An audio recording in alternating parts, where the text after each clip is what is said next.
Alright, what is going on, guys? SpitefulHopes back again, coming at you with the should you summon on these banners. Now, I really wasn't thinking about making a video on it, but I see it a lot in my Discord that everyone's asking. It's like, oh, is this a good value banner? It's like, should I summon on this, this, and this? And so with that being said, keep in mind, this banner is going to be here until the 25th of May. They may even refresh it like they did with the last Senkaimon banner.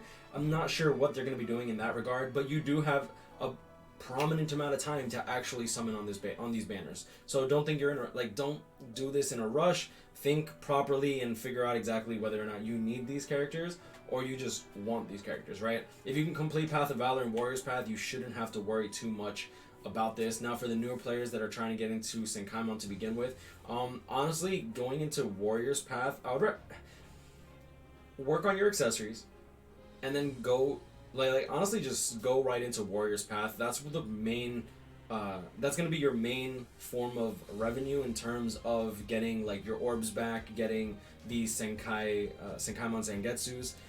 Honestly, Tower of Forging is way too outdated in my opinion, and then you're also going to be locked behind working on certain characters that aren't even useful in Warrior's Path. A lot of the big blockages was always floor 33, which you can only really use the 2nd anniversary Ichigo, the Shinji, and honestly, those characters aren't even needed in the in the other Senkaimons.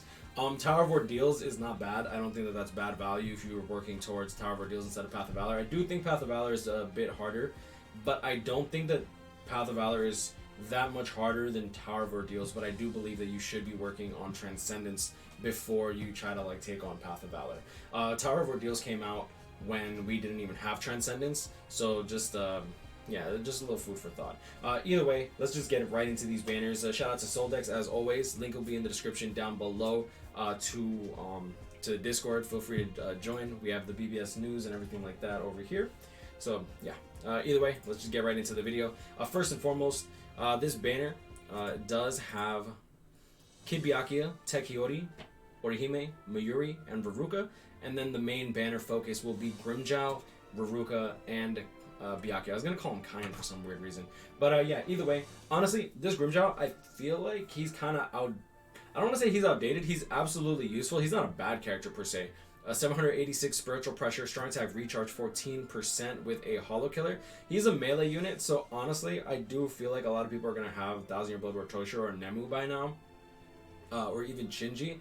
And Shinji, even though he doesn't have hollow killer, just because of Shinji's Berserker, just because of Shinji's increased damage for power captains, I feel like he's going to be outperforming this Grimmjow unless it's Inheritance Zone, and even then, Shinji has so much range that I still think that he's going to be outperforming this Grimmjow even without killer.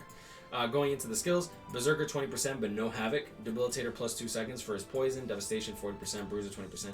He's not really all that crazy, to be honest. He does fit a special niche where he is an Arankar / Espada with Hollow Killer for power. That's something that is unique to him, I believe. Yeah, Halabel has Sword Killer, my bad, I was thinking. And Strong Attack Recharge 14% Link. He's not a bad Link, but I don't recommend anyone really summon for Links. Going into Rukia, I think that she's probably the best in this banner in terms of what she does and provides for you. If you go into her soul tree, as you can see here, Inheritance Zone, so I can zoom in a bit. Inheritance Zones only, Technique, Link Slap, Potions plus 5. She's going to cut down on your playtime. That's insanely, in my opinion, OP. Having that on a character. I wish that this was an accessory. Honestly, I do find this a bit... toxic when it comes to trying to do co-op with people. Because if you don't have the character, a lot of people don't even want to play with you. I'm not even gonna lie, and that's just the mindset that I do feel like it's Caleb's fault, not really the players. If you hand a kid a gun and he shoots your mom, that's not the kid. Well, I mean, it's kind of the kid's fault, but at the end of the day, it's the kid doesn't know better. You know what I'm saying? They just do whatever they feel like, and that's honestly what it comes down to with this. Caleb handed us the gun. And school shooters will be school shooters, you feel me? And yeah, so going into it, weakening on all of her attacks. She is a flurry unit with a bruiser of 20%. She hits really hard, and she does have a PvE killer with hollow killer. So she's actually not bad to run in Inheritance Zone as well when killer suits her. As well as when killer doesn't suit her, she is a damage reduction Link with poise, with weakening on all of her attacks. She is worth transcending, I don't really think she's worth using special move sources on. The reason I did it for Rukia is shock, just straight up shock value. And honestly, if you really think about it, a lot of people were calling me crazy for it, but at the end of the day, I traded my 5 of 5 Tsukishima for a 5 of 5 Rukia, and I'll take that trade any day of the week. The Desert Society Rukia. Inheritance Zones only, Mind Link Slot Potions plus 5 Rukia. And another reason I did that is because since she's a heart unit, she's also not going to be taking reduced damage when she's doing Inheritance Zone. So I honestly figure, I'm like, screw it. I have the resources, let's do it. Yeah, but Walking Vortex, third strong attack is the 675-1000 radius AoE, just like White Zangetsu. This is actually a really good third strong attack in my opinion. It lets you guard break without having to run in the middle of the enemies, which is, in my opinion, incredibly important for a unit with Flurry. Because if you can group them up and then explode them only in front of you, you literally just walk up and just start punching them in the face. That's it. 475 radius, standard lunge. Honestly, her main highlight is the fact that she increases your link slot potions. That skill does stack, and you're guaranteed to get 20 links. If you can run with 4 Rukas or 4 Rukias, you're guaranteed 20 link slot potions every single time you do co-op, assuming that 0 link slot potions drop throughout the run, which you're guaranteed 4 just for, what is it called? The little mini chests before the boss room. Going into Byakuya, in my opinion, he is a god. This dude is so strong, and I think that he really he's really one of those units that definitely push the barriers for the strength and the new meta of characters that are coming out nowadays. He is a Soul Reaper captain with Soul Reaper Killer, strong attack recharge. He's a spitting image of Shinji, but he just happens to deal a little bit less damage. He does have the Berserker of 20%, along with Havoc 20%, Devastation 40%, Frenzy, Debilitator plus 5 seconds along with Freeze on all of his attacks. Poison Immunity, which kind of throwaway in a way, but at the very least, this character is perfect for the one stage for Gold Scrolls. Havoc 20%, Bruiser 20%. Oh, he has Bruiser 20%? That's actually kind of nutty. Okay. I mean, you're not going to use his NAD really, but it's still nice to have when you're out of strong attacks. He does have fast strong attack activation times, which is good. He's strong attack recharge unit, range unit, but he does have melee collision on everything. 3000 length strong attack 1, literally the best strong attack 1 in the game. Second strong attack in 960 radius. Second strong attack, huge massive circular AoE in front of him.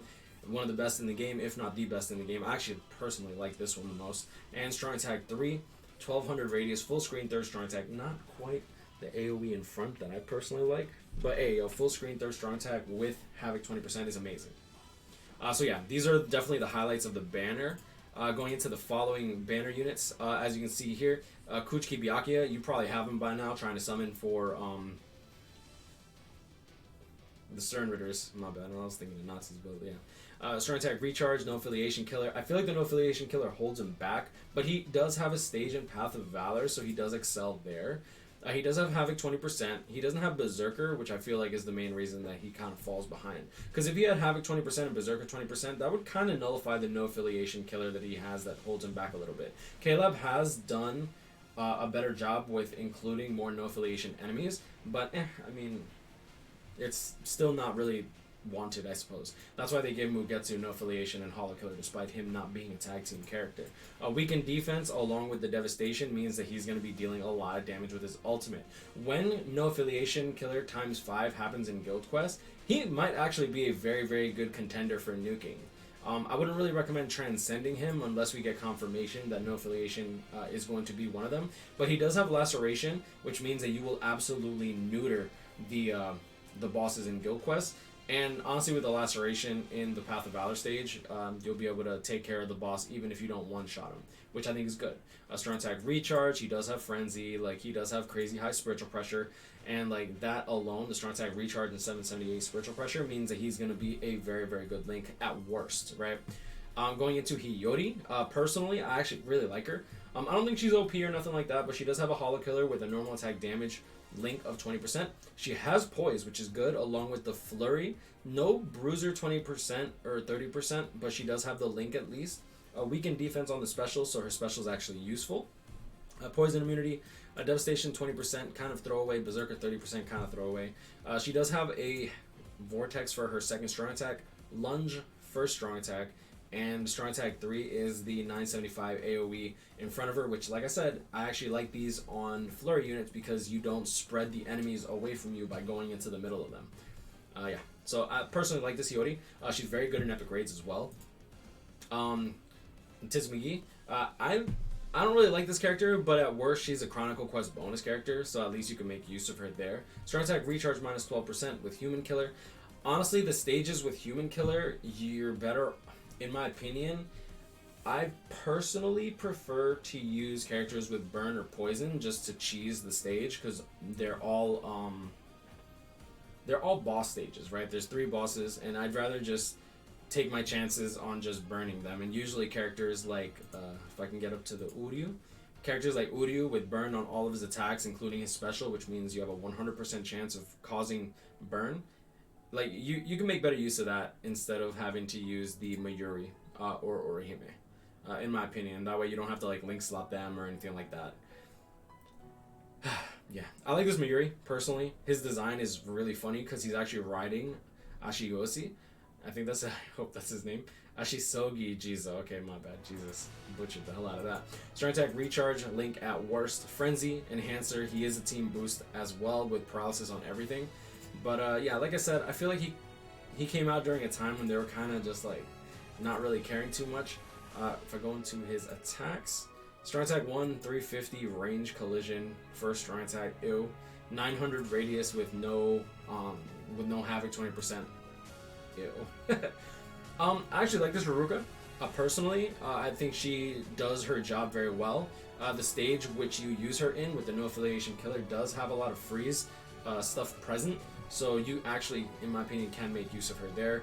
And she does have freeze immunity, which helps her. Debilitator plus 5 seconds with weakening all of her attacks. She doesn't have havoc 20% or berserker, but I don't think she's necessarily bad in the stage that she excels in.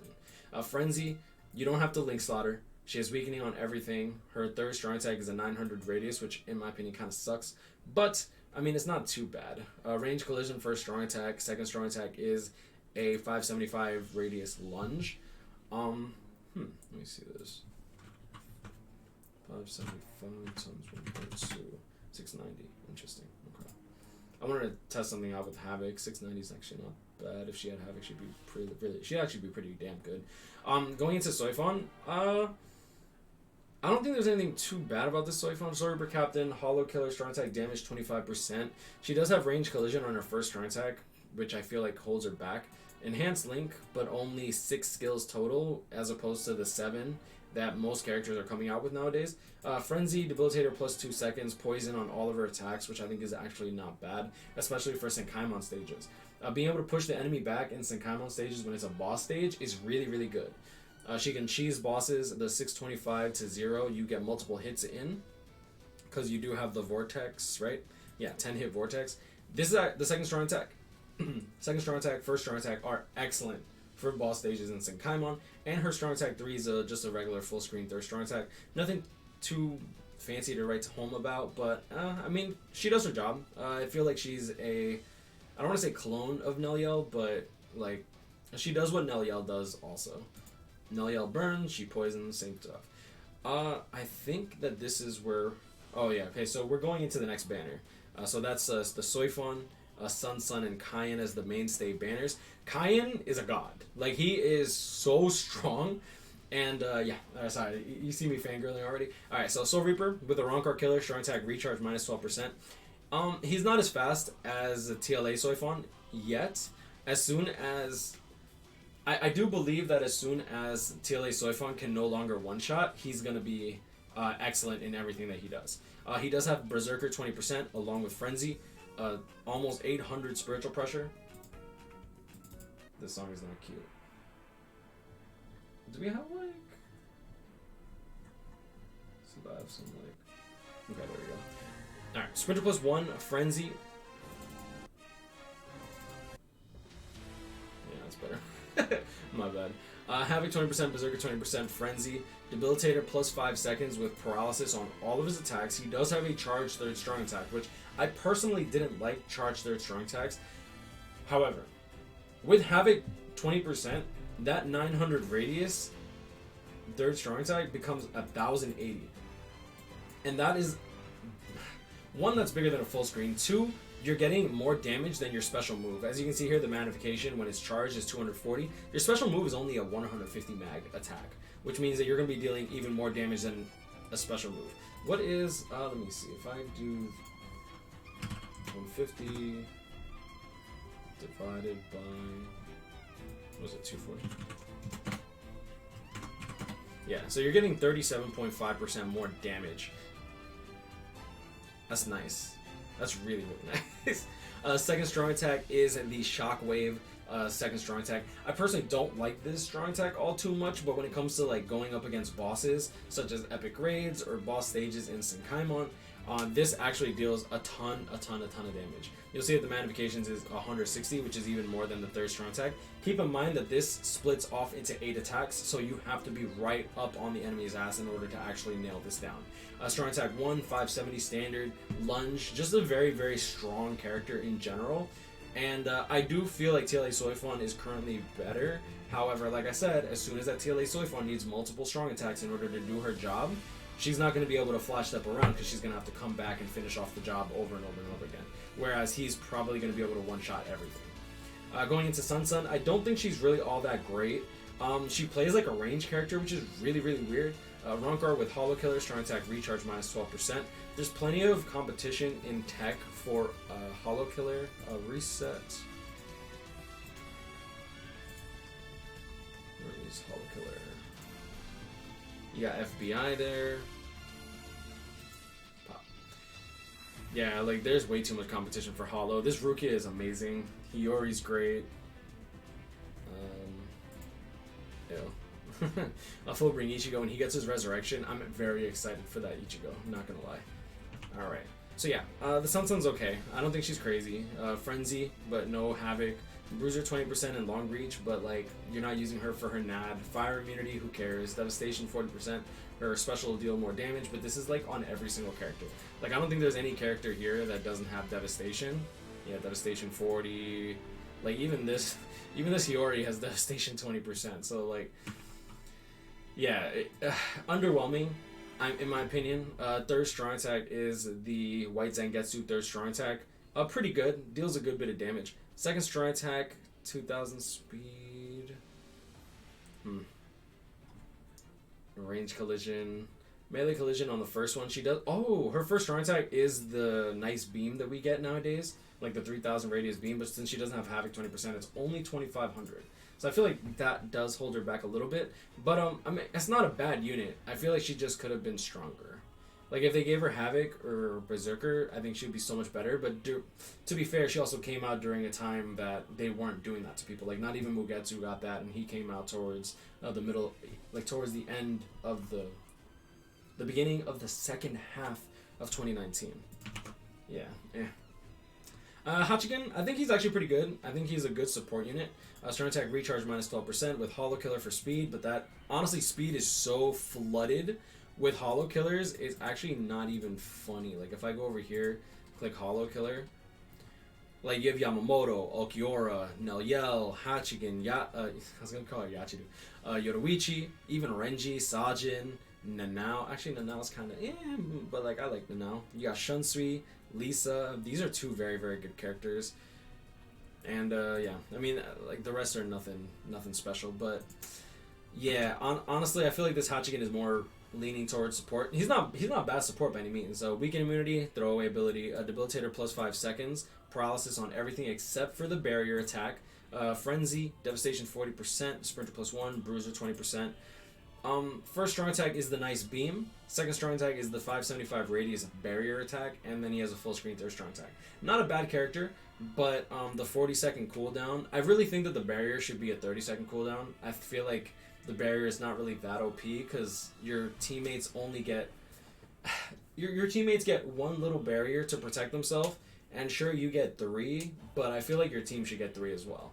If a character can use their boost with a 40-second cooldown, and then just go full strong attack recharge and have them infinitely boosted throughout the entirety of a match, you should be able to like give the opportunity for a person to like get hit a couple more times before the barrier just gets blown up.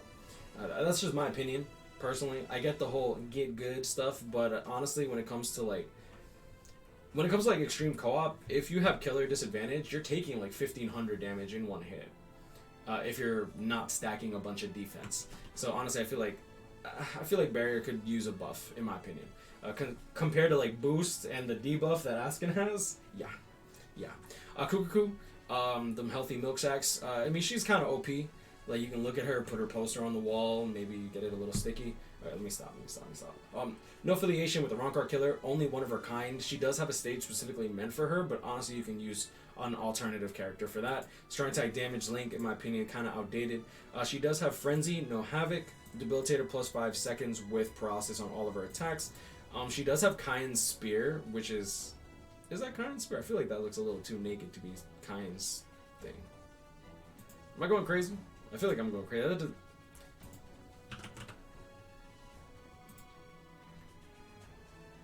Yeah, it doesn't look like Kaien's thing. People were telling me, it's like, yeah, that's Kaien's weapon, but that's not. That's really not. She does have Frenzy, Devastation 40%, Long Reach 20%. The Long Reach and Bruiser confuse me, because she's a SP-based character, 700, near 780 spiritual pressure. First strong attack, standard lunge. Second strong attack, 425. Vortex. Oh, okay, that's a Vortex. 20 hit Vortex, not bad. And her third strong attack is a 900 radius AoE. It's not bad, but I feel like 900 radius third strong attacks kind of hold back a character. Same thing with a Baragon. I personally love that Baragon, the Canfiro on World Resurrected version, but kind of, I feel like that 900 radius strong attacks just sucks, bro. It really does. Grimmjow, probably one of my favorite characters in terms of character design. He's not a bad character, but he only has really one use, and that's that no affiliation stage in what is this thing? In the Warrior's Path, yeah. Yeah, that's really his only main use, to be honest. No affiliation killer, Rancor Spada, strong attack damage. If he has strong attack recharge, I feel like he'd be so much better. Frenzy, Devastation 40%, Sprinter plus 1, Debilitator plus 5 seconds, but weakening on all of his attacks. Standard Lunge, 475 radius for a strong attack. The 675, 625 is one of those Vortex, brings them in and explodes. I personally like that second strong attack, but Havoc would have made him so OP. Like, maybe not OP, but he'd be so damn good. And full screen third strong attack, standard. It's just sad because like he's a standard character, bro. First strong attack, like standard lunge. Second strong attack, Ikaku. Really, that's the only one? Interesting. I thought there would have been at least a couple more. Full screen third strong attack, similar specials. Like, okay. Going into Uryu. Strong attack recharge. Probably one of my favorite characters in this entirety of the selection, just because of like how underrated he was when he came out to how strong he is now. Like, this man, Max Transcended, can literally cleave a boss by himself, like nearby himself. We'll get into that in a little bit. So, Human Quincy, a Rancor killer, strong attack recharge minus 12% for heart. There's not really too much competition when it comes to a Rancor killers for heart. There's a good bit, but there's not really that many. There we go. Yeah, so you have Senjumaru, Soifon, Ishin, Uryu, and that's about it. Oh, Izuru. Don't forget about Izuru. Izuru's actually good. Is there anyone else that I think is worthy? Maybe Yoruichi if you have a gold Chappie, Renji if you have him transcended. But either way, this character does something that not many people can do besides maybe Renji. He does have Frenzy, Debilitator plus 2 seconds, weaken attack on his ultimate, Devastation 40%, Bruiser 20, and Sprinter plus 1. Okay, so we're going to go straight into his third strong attack because that's honestly the bread and butter of this character. As you can see here, his third strong attack has a 3-second charge. Okay, it's not like Manga Aizen where you have to wait 40 minutes. Matter of fact, I'm gonna...